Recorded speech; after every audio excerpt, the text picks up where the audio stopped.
नमस्कार. रिप्रोडक्शन जो प्रजनन हा टॉपिक आहे तो आपण एकदम शॉर्टकटमध्ये रिवाईज करू. रिप्रोडक्शनचे दोन प्रकार आहेत, अलैंगिक रिप्रोडक्शन, अलैंगिक प्रजनन आणि लैंगिक प्रजनन. तर सर्वात पहिले अलैंगिक असेक्सुअल रिप्रोडक्शन. याच्यामध्ये काय होते, 100% कॉपी पेस्ट होते क्रोमोझोमची. म्हणजे जसा पॅरेंट आहे, जसा त्याचा पॅरेंट्स आहे तसंच डॉटर राहणार ते. म्हणजे जर झाडापासून जे झाड तयार होते तर 100% ते डिक्टो, जसं अमिबापासून दुसरा अमिबा तयार होते तर जशाच तसा कॉपी पेस्ट असतो. तर याच्यामध्ये अलैंगिक प्रजननाचे 5 वेगवेगळे प्रकार आहेत, ते आपण पाहू. सर्वात पहिला आहे बायनरी फ्युजन, विखंडन त्याला आपण म्हणतो. हे आपल्याला पॅरामोशियम, अमिबा, क्लोरेलामध्ये आपल्याला पाहायला मिळते. ठीक आहे. दुसरं आहे मल्टिपल फ्युजन. याच्यामध्ये बहुविखंडन होते. आता बायनरीमध्ये म्हणजे काय, एकाचे दोन तुकडे होणे. आणि मल्टिपल फ्युजन विखंडनामध्ये काय होते, एकाचे भरपूर सारे तुकडे होतात आणि प्रत्येकापासून तो जीव तयार होतो. ठीक आहे. आता याच्यामध्ये पण अमिबा आहे. आता नॉर्मल कंडिशनमध्ये अमिबाचे 2 तुकडे होऊन 2 डॉटर सेल बनते. ठीक आहे. एका अमिबापासून 2 अमिबा बनतात. परंतु ॲबनॉर्मल कंडिशनमध्ये अमिबामध्ये मल्टिपल फ्युजन होते. म्हणजे एका अमिबापासून भरपूर सारे अमिबा तयार होतात. ठीक आहे. त्याचप्रकारे प्लाझ्मोडियम हा प्रोटिस्टाचा उदाहरण आहे. तर त्याच्यामध्ये सुद्धा बहुविखंडन आपल्याला पाहायला मिळते. त्यानंतर आहे बडिंग. ज्या प्रकारे बड, ठीक आहे, खोडापासून बघा एक छोटंसं एक बड बाहेर निघते आणि त्याच्यापासून मग फांदी तयार होते. तर बडिंग, त्याला तशा प्रकारचं बडिंग असते. मुकुलायन असं म्हणतात. हे आपल्याला ईस्टमध्ये पाहायला मिळते. ईस्ट हा फंगीचा प्रकार आहे. फंगीला कवक म्हणतो असतो. आणि हायड्रा, याच्यामध्ये पण आपल्याला ते पाहायला मिळते. हायड्रा हा प्राणी आहे. ठीक आहे, पाण्यामध्ये राहतो. चौथा प्रकार आहे असेक्सुअल रिप्रोडक्शनचा, फ्रॅगमेंटेशन, विखंडन. हे आपल्याला स्पायरोगॅरामध्ये पाहायला मिळते. स्पायरोगॅरा ही एक अलगी आहे.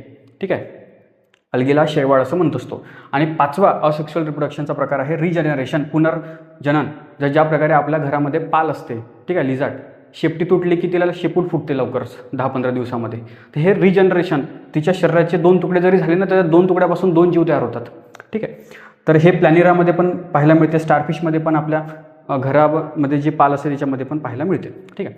आता हे झाले अलैंगिक प्रजननाचे प्रकार. आता लैंगिक प्रजननामध्ये काय होत असते, याच्यामध्ये 100% कॉपी पेस्ट होत नाही.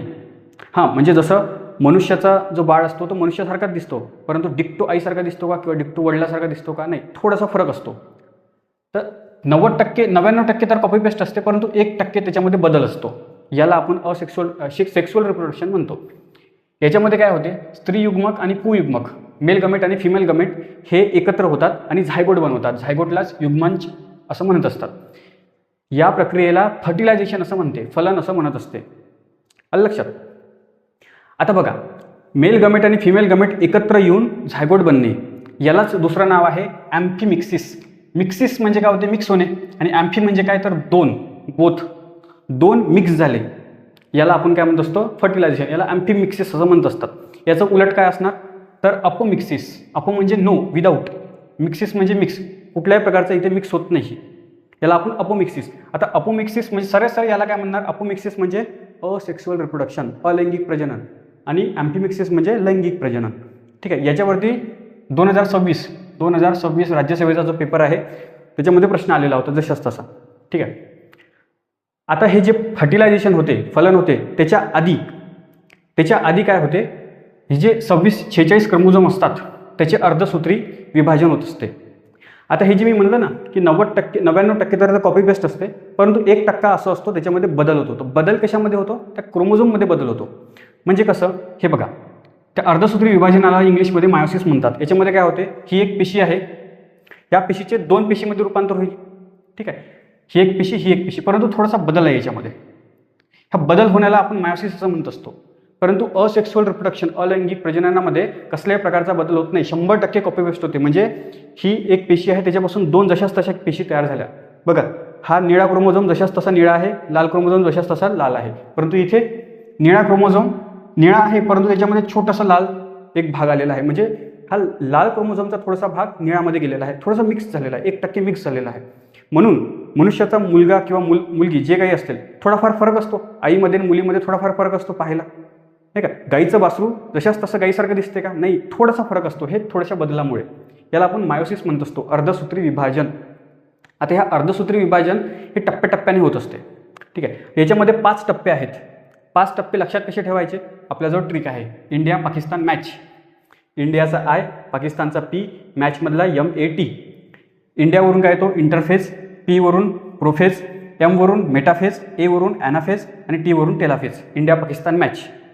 आता याच्यामधला सर्वात मोठा फेज जो असतो हा प्रोफेज असतो. ह्या प्रोफेजमध्ये पण टप्पे असतात, 5 टप्पे असतात. ठीक आहे, हे कसे लक्षात ठेवायचे? लेझी पड गई दीदी. दीदी ही काय लेझी म्हणजे काय आळशी झाली ही पोरगी. ठीक आहे, तर लेझी पड गई दीदी. तर लेझीचं L, लेझी L आणि Z. ठीक आहे, पडगईचं P, दीदीचं D आणि D.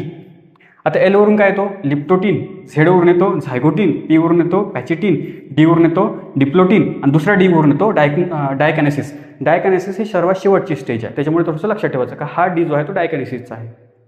एवढं का बरं सांगत आहे मी? कारण कंबाईन ग्रुप बी 2023 याच्यावरती प्रश्न विचारलेला आहे, तुम्ही पहा याच्यावरती जसाच तसा प्रश्न आहे.